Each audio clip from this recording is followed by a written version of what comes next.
Mi familia. Nunca me quiso. Hasta que mi hermano iba a ir preso y querían que yo lo defienda por ser abogada. Desde pequeña entendí que en mi familia yo siempre ocupé el último lugar.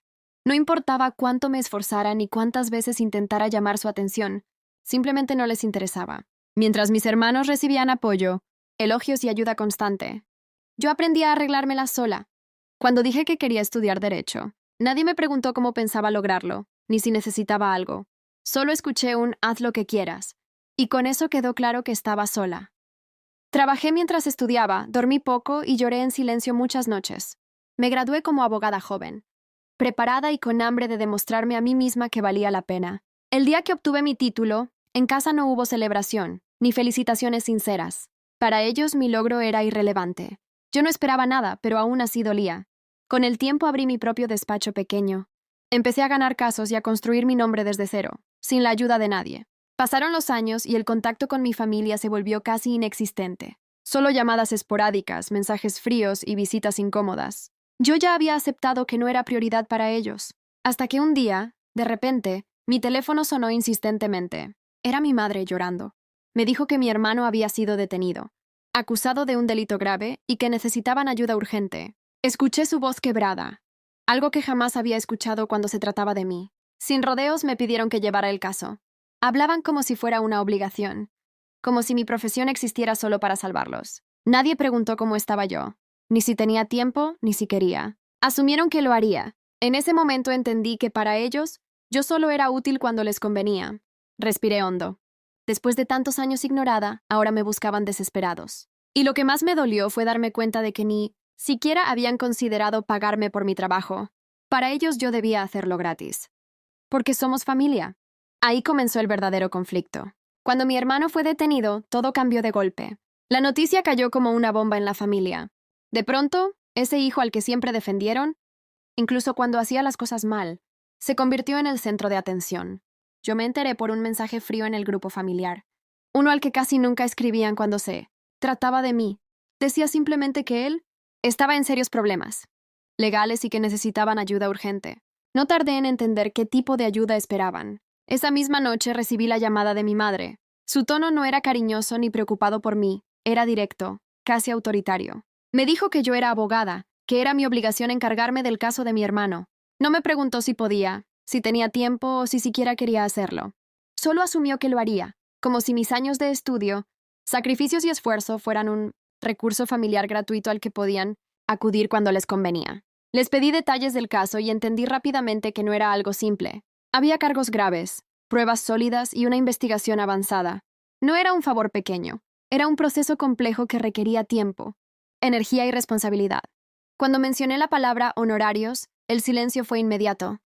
Luego vinieron las miradas incómodas, las excusas y, finalmente, el reproche.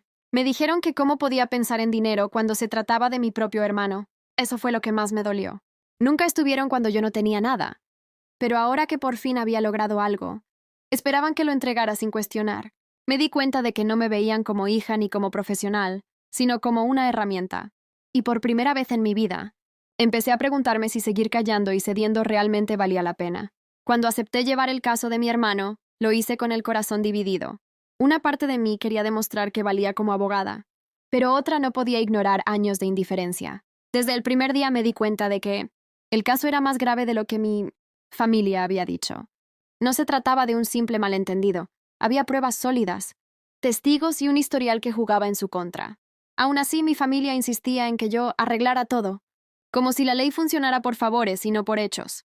Pasé noches enteras revisando expedientes, buscando vacíos legales, preparando estrategias. Nadie me preguntó cómo estaba, si dormía o si necesitaba algo. Solo llamaban para exigir resultados. Mi madre me decía que era mi obligación ayudar, que para eso había estudiado. Cada palabra suya me recordaba que nunca celebraron mis logros. Pero ahora sí necesitaban mi título. Empecé a sentir una mezcla de rabia y claridad. Yo no era invisible, solo conveniente. El día que fui a hablar con el fiscal, entendí que mi trabajo tenía valor, con o sin el reconocimiento de mi familia. Negocié, argumenté, defendí con profesionalismo. Cuando salí de esa oficina supe que podía reducir la pena, pero no borrar la culpa. Al volver a casa les expliqué la realidad del caso y los costos. Su reacción fue inmediata. Querían que siguiera sin cobrar, por la familia. Esa fue la gota final. Por primera vez, respiré hondo y decidí que ya no iba a regalar mi esfuerzo. Cuando acepté llevar el caso de mi hermano, lo hice con una mezcla de rabia y responsabilidad. Rabia porque nunca estuve en sus planes hasta que me necesitaron. Y responsabilidad porque, a pesar de todo, seguía siendo mi familia. Desde el primer día dejé claro que no era un favor, que era mi trabajo, pero nadie me tomó en serio. En cada reunión me hablaban como si yo siguiera siendo la hija invisible, no la abogada que había estudiado y se había preparado durante años. El caso era más grave de lo que me habían contado. Mi hermano no era ninguna víctima inocente. Había pruebas, testigos y movimientos que lo comprometían seriamente. Cuando se los expliqué, mi familia reaccionó con molestia, como si la verdad fuera culpa mía. Mi madre me pidió que hiciera algo, que encontrara la forma de sacarlo libre, como si la ley fuera un capricho. Mi padre apenas me miraba. Solo preguntaba si yo podía arreglarlo sin que les costara dinero. Trabajé noches enteras revisando documentos, buscando errores en el proceso, preparando una defensa sólida, no por ellos, sino por mí, por demostrarme que valía lo que sabía. Mientras tanto, mi familia seguía minimizando mi esfuerzo. Nadie me agradecía, nadie me apoyaba. Al contrario, empezaron a presionarme, a exigirme resultados inmediatos, a recordarme que era lo mínimo que podía hacer. Fue entonces cuando entendí algo doloroso pero claro. No me veían como hija ni como profesional, solo como una herramienta. Y esa revelación empezó a cambiar la forma en que pensaba actuar de ahí en adelante.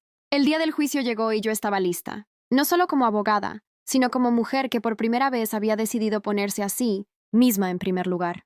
Presenté el caso con profesionalismo, usando cada prueba y cada argumento legal que había preparado con tanto esfuerzo.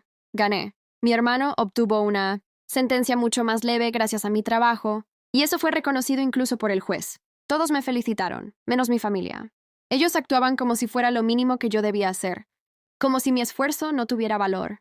Cuando salimos del juzgado, mi madre me abrazó y me dijo que gracias a mí la familia estaba a salvo. Fue entonces cuando, por primera vez, dije lo que llevaba años guardando. Les recordé que nunca estuvieron para mí, que nunca apoyaron mis estudios, que jamás preguntaron si estaba bien o si necesitaba algo. Les dije que mi profesión no era un favor familiar. Era el resultado de sacrificios que hice sola. El silencio fue incómodo, pero necesario. Les dejé claro que ese sería el último caso que llevaría gratis para ellos. Si querían una abogada en el futuro, tendrían que respetarme como tal.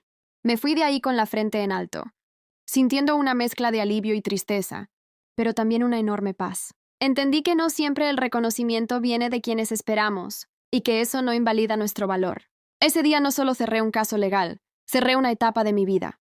Aprendí que ayudar no significa dejarse usar, y que poner límites también es una forma de amor propio. Desde entonces sigo ejerciendo mi carrera con orgullo, sabiendo que no necesito la aprobación de nadie para saber quién soy y todo lo que valgo.